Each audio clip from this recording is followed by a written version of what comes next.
Welcome back to the RE/MAX Real Estate Insight Show. I'm your host, Jeanette Schneider.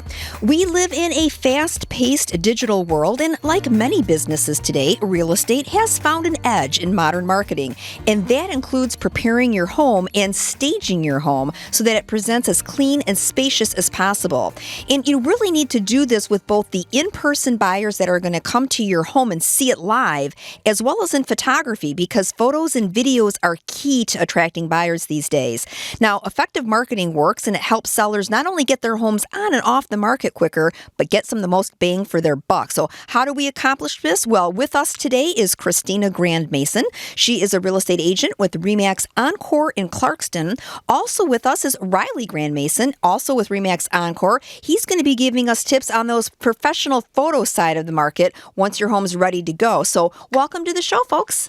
Thank you. Well, my pleasure. So I guess maybe, Christina, we'll start with you. Let's kind of start maybe before the photographer comes into the process. Sounds perfect. So we've got sellers, and I think one of the biggest worry points for sellers might be, geez, I'm trying to save money to probably buy a new home, or even if I'm downsizing, there's still costs that come with moving. And now I probably have to do a few things to my existing house. How do I handle, the financial side of it? What are some things that they can do to really plan ahead for this? Well, I think one of the biggest things is as soon as you do know that you are going to be getting your home listed, whether it be 3 months, 6 months, or even just a little bit longer, is looking at those larger items that you might be wanting to have taken care of and contacting a contractor and, getting a few quotes and also finding out what their scheduling is. Right now, contractors seem to be quite busy. That's true. It might take you a couple of months to get on their schedule. In your sense of urgency, if you wait to the last minute, does not make an emergency for them. And so, now we're adding stress if you don't plan ahead, correct? Correct. Yes. And you see that with people. And, it's a stressful time anyway to list your home. I'm not going to sit here and say that it's easy and it's, there's no stress involved, because there is. But being able to plan ahead definitely can alleviate a lot of that. And you're saying, what I heard you say is, in some cases, months, certainly weeks, but if not some months, because it gives you time, if there is a financial outlay, to financially prepare for it, schedule contractors, do all of these things so that you're not kind of creating chaos for yourself. Correct. And, contacting your real estate agent as far in advance and letting them know and having them come out and take a walk through the home and talking to them about some of the updates and different things that you want can also be a huge benefit. Because it might clarify some things for sure. So what are some improvements that, I guess where money's involved, that a seller can do to prepare the home to be on the market that's crucial to buyers? Because I think you can make choices that you think are the right things, but they may not really be the things that matter to buyers. Yes, that is so true. And right now we're really seeing a lot of buyers wanting move-in ready homes. And so, some of the things that I think impress buyers the most is fresh coat of paint, flooring, new garage door, front door, those things really do make a large impact. But then there are even less costly things that can be done, like switching out lighting and, hardware on doors. Those kind of things really do make an impact. More, I think, sometimes than what folks might give credit for. Correct. Yes. Hardware on cabinets. It's funny. I see a lot of buyers look at that and they feel that it's unfinished if those aren't there. Or if they're really dated, you do tend to see them be like, oh, this is a dated kitchen, where it's amazing just with new hardware that different feel you can create. Absolutely. And with everything that you just said, what I didn't hear you say is, oh my goodness, you absolutely have to do a complete kitchen remodel or a bath remodel. That's not what I heard you saying. No, and even if, your kitchen is a little outdated, go ahead and paint, if you have an island, paint the island. There are fantastic paints out there right now for even painting cabinetry. New countertops can make a huge difference. And you are definitely saving money going that route instead of doing a complete remodel on a kitchen. Plus, that also adds the stress to, getting ready to list your home. Financial stress. Now I can't use my kitchen stress. Yes. So we've talked about some things that have money involved, even if it's not a lot of money. But there also are some things that are more that sweat equity variety, where it's really more your time or effort, correct? Correct. And, a couple of things I can say with that is decluttering. And you'll hear me say that probably a few times today. Decluttering is huge. It doesn't cost you anything. It also does really truly make you feel better once you do that. Your home feels more open. But one of the things I do see with buyers, if they feel a home is cluttered, they're concerned if they're already going to not have room for their own items in there. If the seller has outgrown the home, then what makes it that they wouldn't? Exactly. And decluttering, I think from your first point, which was kind of timeline things out, how long do I need to do to prepare to kind of alleviate some stress? Decluttering takes more time than most people realize, and they should plan for that. Yes, and and involve the whole family. And, if you have a family, have everyone involved, and pick a weekend and pick a project. Whether it's everybody's doing their closets that weekend. Then they're going through their drawers or the rest of the room. But the longer period of time that you have, yes, that definitely it helps. And again, like you said, you can kind of eat that elephant one bite at a time. Yes. Well, we're talking with Christina Grandmaison. She's an associate with RE/MAX Encore in Clarkston about where to spend your time, money, and focus when preparing to sell. When we come back, we're going to finish that conversation and then talk about some important tips when it comes to photographing your home, because that's just as important. You can always find us at RE/MAXRealestateInsights.com. Whether you're looking for podcasts of past shows, property tips, want advice, looking for agents, we've got everything at RE/MAXRealestateInsights.com. So stay tuned for more of the RE/MAX Real Estate Insight Show here on 760 WJR.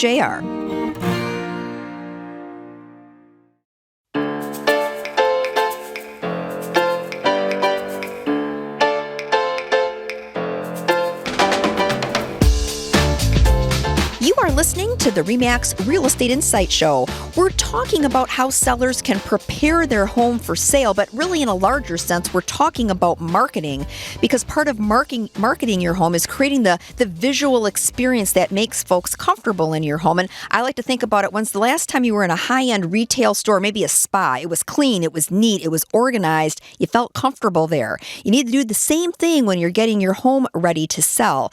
I'm your host, Jeanette Schneider. Back with me is Christina Grandmaison. Also with us is Reilly Grandmaison. They're both with RE/MAX Encore in Clarkston. So, Christina, just wanted to get your opinion. We've been talking a little on the seller side, prepping the home for sale.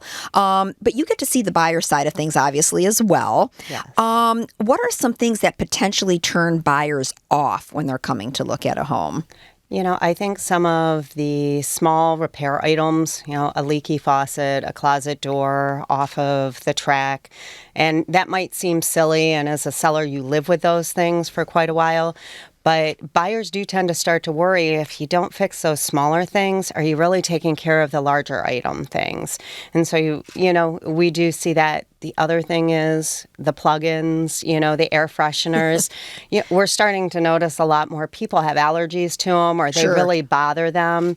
And so keeping those to a minimal, we use actually in our open houses, we use a diffuser with lemon and lavender. It's, it cleans the air and it's calming. And then we're also seeing a lot of people are turning music on to have music playing. It really seems to distract the buyers from really looking at the hurts home. More than helps then. Yes. Which is interesting, because I think, the old rule of thumb used to be, let's maybe have that cookie or cinnamon or apple or some smell in the house, and let's have music to set the tone. But you're saying, you know what? Just neutral is better. Just clean. We don't need to have a fragrance. We just need it to smell clean. Well, and, the other thing is when you do have those air fresheners in there, people start to wonder, well, what are they trying to cover up? What smell is in the home? Yeah, what did I miss when I walked in? Is there evidence of pets or something like that? Right. So let's go to, because before folks are going to come into the home to actually see it and experience sights and smells, folks have to clean it. Obviously, we've talked decluttering and putting kind of fresh coats of paints and things of that nature. But there's just the good old-fashioned cleaning the home to have it ready for showings. And it can be, I think, stressful enough to keep a house clean under normal circumstances. Now you're adding, I've got to keep it in this get ready to show clean. What is some advice you have for folks? Well, I do like the 3Ds, so again, we said declutter, declutter, depersonalize, and that deep clean. And once you do have that done, setting up a schedule, a morning routine and an evening routine. Morning routine might include, emptying the garbage because, again, those smells, that come from the garbage, loading up the dishwasher, throwing a load of laundry in, making sure the beds are made and wiping all the counters down. In the evening, loading the dishwasher back up. If you've picked up your mail, making sure you're throwing things away that aren't needed from the mail, but then also putting your mail out of sight so that, potential buyers might not be seeing it. Right. And then again, just maybe vacuuming, mopping, and just, a quick tidy. It doesn't have to be hours every day, but just getting in the habit of doing those things. If you get a call for last minute for a showing, you're not stressed out. You're not pulling your hair out then. Yeah. Yes. And it's going to be, we're, like you said before, we're not going to lie. It is a little extra work. It's probably not the normal routine you have when you're not selling a home. But if you get some good habits right from the beginning of the process, it'll serve you well. Well, and it can carry over into when you do move into your new home. Do it more than 21 days. It's a new habit. So, Reilly, I want to get you involved in this conversation because you're here to talk about the photography side of things, which is so important because that's where buyers are really making the decision on if they're even going to come see the house that Christina's prepping them for. Yep. So what are some things that can be done to make photos come alive from your eyes perspective? Well, I think a big thing, kind of like what you guys were talking about, decluttering is a huge thing. Like emptying all your garbage, depersonalizing a lot of things. It's nice to get the same colored lights in all the same rooms. Like if you have your kitchen, a lot of kitchens look good when you use like a nice bright light. So maybe if you have all the same lights in one room. All the same light bulbs, I'm guessing nowadays too. Like not having different color, different mixed lights in different rooms and whatnot. So that can help a lot. Even cleaning windows, because with the professional photography, we actually take a shot to get like a nice view of the outside and the inside. So if you have a dirty window, it definitely will show. And yeah, even like making beds, things like that can kind of go over people's heads. But it matters. It does matter a lot, because the camera eye is going to pick it up. And to Christine's point, we get used to living a certain way. It doesn't mean we're junky, but you just get used to certain things, and the camera's going to pick up those things. Well, yeah, even having like in your bathroom a whole bunch of stuff all over your countertops. Yeah, you're used to that, but when a buyer comes in, they're going to be like, oh, that's a lot of clutter and whatnot. Do they have more clutter in the house? The cotton balls, the Q-tips, all of it. Yep. All right, so you've talked a little bit about the inside. I really like the lighting because I know in our house we have different brands of light bulbs probably everywhere. That's a huge thing that's overlooked, I would say. Yep, I've run into that a lot. Yep. And very interesting. So let's talk a little about the exterior from your perspective. What needs to be done on the exterior so those exterior photos look well or look nice? Well, and another big thing is with exterior normally comes drone, so yard cleanup is a big thing. Okay. It's always nice to have a fresh mow, to have the nice lines in the yard. Cleaning up the driveway, getting rid of any of the kids' toys in the front or backyard is a big thing. I know even cleaning the side of your house, a lot of people don't like to power wash the side of their house or have that done, but taking pictures that will show, and that can. Well, and like you said, drone photography is a whole other animal. Because it takes it from a potentially different perspective. Oh yeah, and things you might have got by. Realize. Yeah. Well, even with like the drone photography, I see a lot in like the back of the yard. You have your big stick pile, or I don't know, your junk pile where you throw some wood and whatnot. Yeah. Like you don't see it from the front of the house, but the drone pictures will pick it up. But the camera does not lie. Yeah, right? exactly. And this time of the year, I know I spent some time outside this weekend, and it was like, not just weeds right now, but leaves. They're starting to clutter and stuff like that. So this time of the year, probably a little more maintenance needed to keep the yard looking. Yep, getting all those. Ready. Yep, that yard cleanup is huge. Getting rid of the leaves. So talk to us about the time of day, because I think we're starting to work on the times of the day where natural sunlight isn't as prevalent as it was, other times of the year. Does that play into maybe when you want to photograph? How do you approach that? 100%. Weather is a huge thing. And to be honest, you might not think so, but really the best time to shoot pictures and whatnot is kind of a nice overcast because you don't have any harsh shadows. I do actually have an app on my phone, so I'll normally check if I'm kind of curious about the time of day where the sun will be like directly hitting the house. So if the sun is at the back of the house, you don't really want that because the whole front is just going to be shadows. And there's not much I can do about that. But if it is a nice overcast day, pretty much any time of the day will work. But yeah, that's definitely a factor, trying to get the sun in the right position. And well, I guess the good news is as we head into fall and winter, we don't have to worry about the sun nearly as much. So it makes your job a little easier for the next several months. So you mentioned making the beds, things of that nature. Any other detail that a seller might miss when they're prepping the house for you to come in and photograph it? Yeah, I would say vacuuming, cleaning your floors, hardwood floors. I would say a lot of people don't clean their hardwood floors as much as they need. So I don't know, certain shots that I take, you can see kind of the wash marks or whatever in the hardwood floors. Just a lot of decluttering, really. Just if you declutter well, it sets you up well. Oh, 100%. But whether it's backpacks the kids left or little things like that, shoes, jackets, this time of the year. Alrighty, well, a big thanks to Christina Grandmaison and Reilly Grandmaison. Both are with RE/MAX Encore in Clarkson. If you're getting ready to sell your home, we can't stress enough the importance. Maybe you've heard the word during the session, cleaning, decluttering. You want to have great photos of the home. You want folks to feel good when they get there. That can go a long way. Coming up next, we're going to be talking about mortgages, the mortgage process. Many buyers really don't do the research and shop for their mortgage that they should. We're going to discuss why who you work with matters and when it may be the right time for you to get a second opinion. If you're looking for some short articles with tips on buying, selling, maybe just general home ownership, you can always go to remaxrealestateinsights.com. Click on the Explore Articles box that's there. That takes you to our blog. The great thing is you don't need to register. You don't need to create an account. All the information is there for you at any time. Again, just go to remaxrealestateinsights.com. Stay tuned for more of the RE/MAX Real Estate Insight Show coming up here on 760 WJR.